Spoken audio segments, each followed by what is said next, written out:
Ce jeudi 23 juin, le général Éric Irastorza, chef d'état-major de l'armée de terre, a présidé sa dernière cérémonie à l'École nationale des sous-officiers d'active lors de la remise de galons de la 272e promotion. Pour moi, il était impensable de partir sans revenir ici. C'est notre plus belle école, avec la plus belle devise de l'armée de terre, s'élever par l'effort.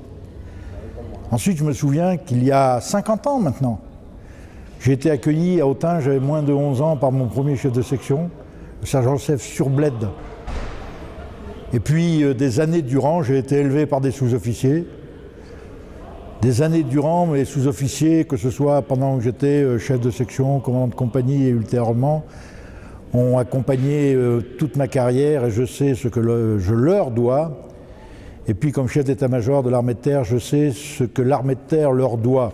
Durant ces 3 années à la tête de l'armée de terre, le général Irastorza a continué à faire évoluer le corps des sous-officiers.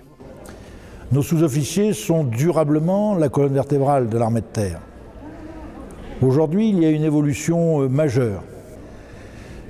Au bout de 2 ans de service, nous irons chercher, dès 2 ans, nos meilleurs évats pour en faire nos meilleurs sous-officiers, nos plus jeunes sous-officiers, et pour en faire des officiers plus tard, pour les meilleurs d'entre eux.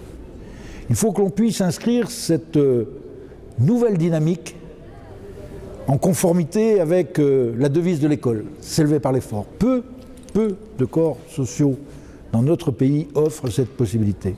Le général Irastorza a également rappelé la qualité de la formation dispensée dans nos écoles. On n'est pas bon parce qu'on est dans un bon régiment, on est dans un bon régiment parce que l'on est bon et que l'on fait tout pour que ce régiment le reste. Voilà. Je crois qu'aujourd'hui, nous avons de bons régiments parce que nous avons de bons soldats et que ces soldats sont bien commandés par des sous-officiers, bien formés dans cette école et bien commandés par des officiers formés dans nos écoles à Saint-Cyr, Couët-Quidan en particulier. Tout est dans tout.